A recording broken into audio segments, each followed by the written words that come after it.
Hello friends, welcome back to गोल्विन commerce classes. So friends, आज हम डिस्कस करेंगे हमारे आईसीटी की क्लास 5th के बारे में। और आज हमारी डेट है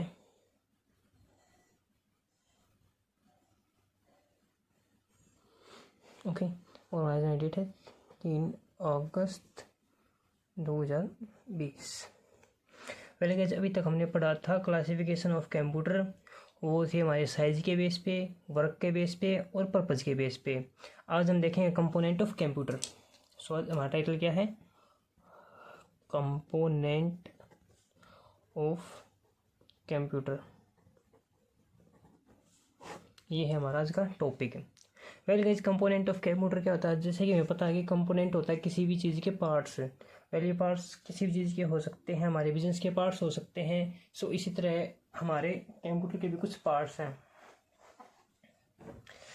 और इसके पार्ट्स से पहले मैं आपको थोड़ा सा एक ग्राफ बना के कुछ समझाता हूँ। जैसे मान के चलें कि ये है हमारा एक कंप्यूटर पूरा, ठीक है।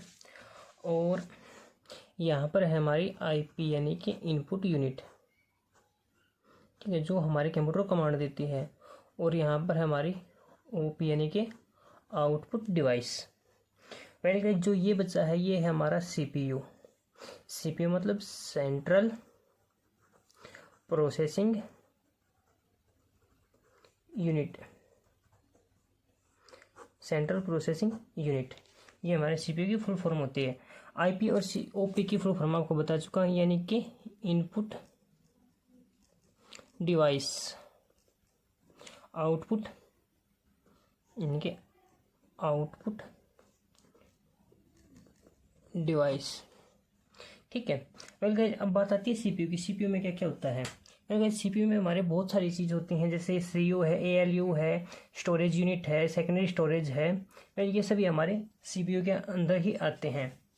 सबसे पहले जो हमारी चीज़ आती है कंट्रोल यूनिट, फिर उसके बाद आता है एएलयू यानी कि अरिथमेटिक लॉजिक यूनिट, और उसके बाद आता है प्राइमरी स्टोरेज यूनिट, ये जिसे मेमोरी कहते हैं वो।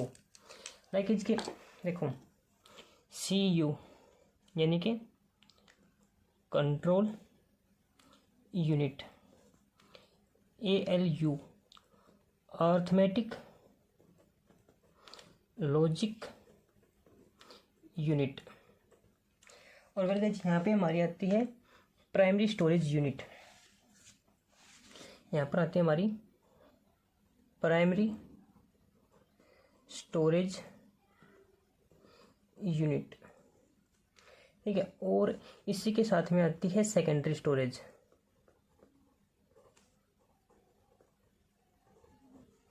सेकेंडरी स्टोरेज सबसे पहले हम देखते हैं व्हाट इज आईपी यानी कि इनपुट यूनिट क्या है। इनपुट यूनिट है, ये हमारा एक हार्डवेयर है।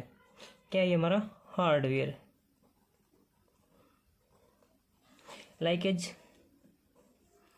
कीबोर्ड।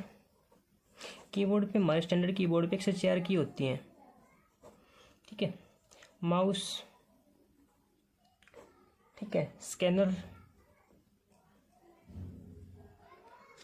ओके।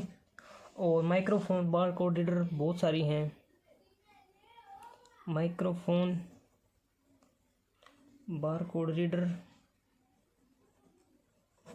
इनपुट डिवाइस और आउटपुट डिवाइस के बारे में मैं आपकी कंप्लीट क्लासेस लूँगा, क्योंकि इनमें से बहुत सारे क्वेश्चन कई बार आते हैं कि कौन सी यूनिट इनपुट है, कौन सी यूनिट आउटपुट है। अभी हम देखते हैं सिर्फ कंपोनेंट ऑफ कंप्यूटर, यानी कि सिर्फ इसके कंपोनेंट्स के बारे में जानकारी लेते हैं। इनपुट डिवाइस वो डिवाइस होती हैं जो कंप्यूटर को डाटा देती हैं, यानी कि जो कंप्यूटर को इनपुट डाटा प्रोवाइड करवाती हैं।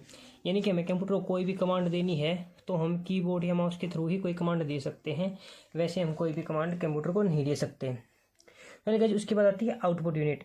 आउटपुट यूनिट में क्या होता है कि जैसे ही हमने इसको कोई कमांड दी, हमारे सीपीयू ने इसको प्रोवाइड किया, उसके बाद ये हमें आउटपुट दिखाता है।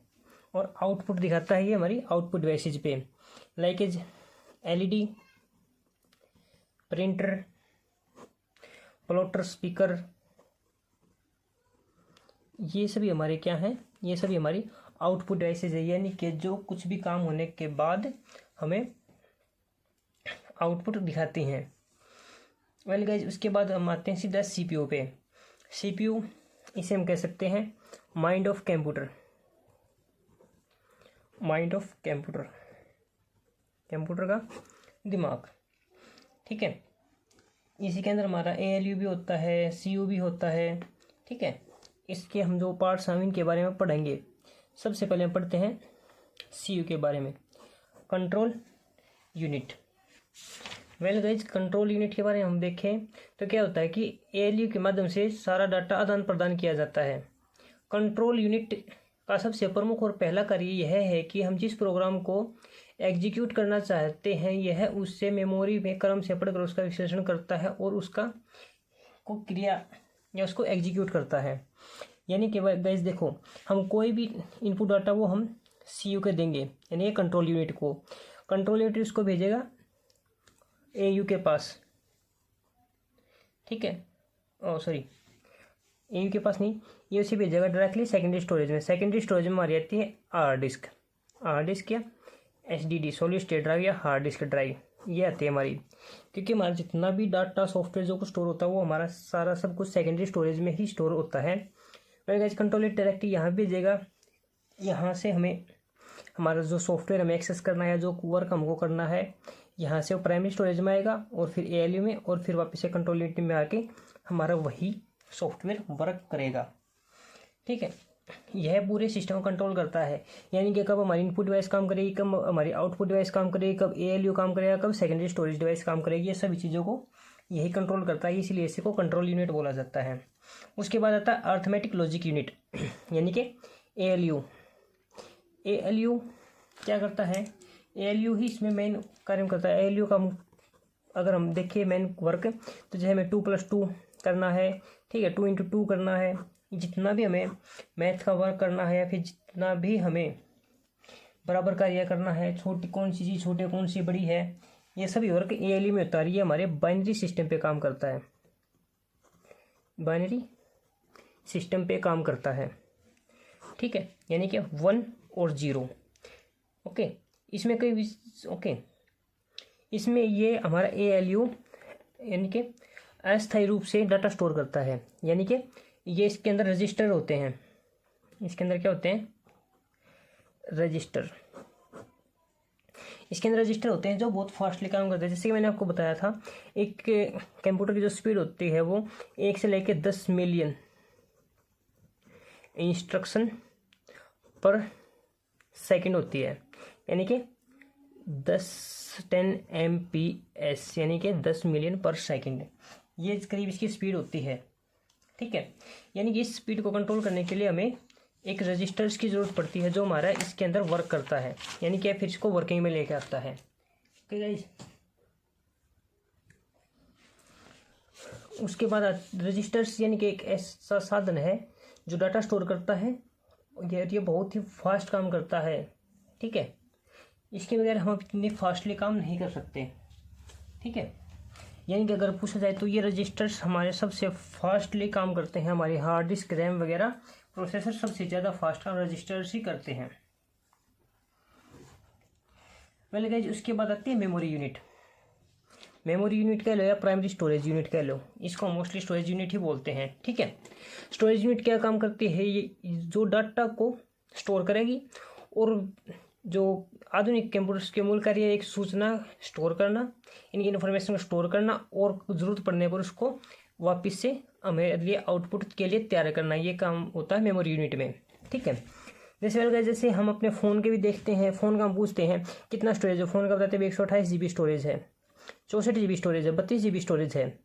वेल गाइज, ये GB के बारे में भी हम कम्प्लीटली डिस्कस करेंगे, GB TB ये इनके बारे में।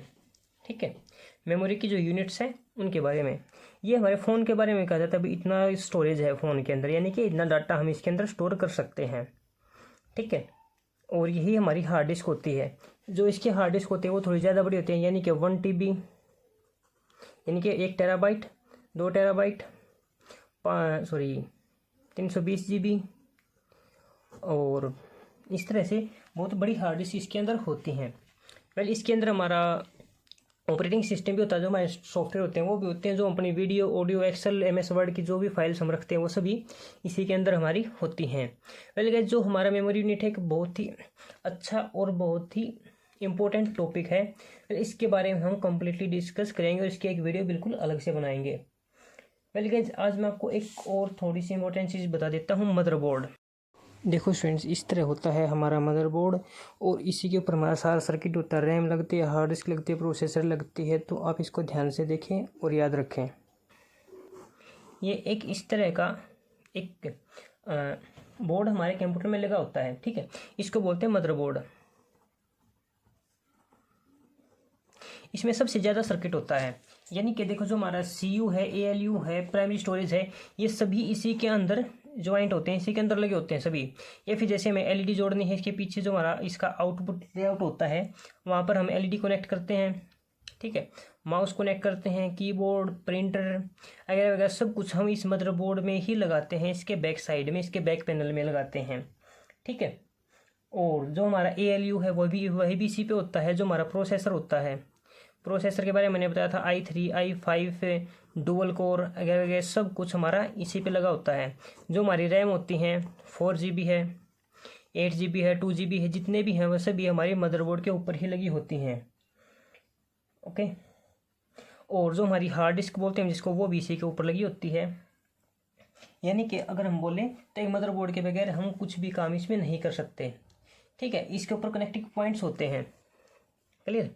यानी कि जैसे इस तरह के कनेक्टिंग पॉइंट्स होते हैं इस पर, जिस पे हम अपना एक DVD राइटर कह सकते हैं। DVD राइटर हो गया, हार्ड डिस्क ड्राइव होगी, जितनी भी चीज़ होती है वो सभी हम मदरबोर्ड से ही कनेक्ट करते हैं। ये सभी चीज़ों को कनेक्ट करता है और इनके बीच में वर्क जनरेट करता है। वेल गाइस, मदरबोर्ड हमारी बहुत ही इंपॉर्टेंट चीज़ है, ठीक है।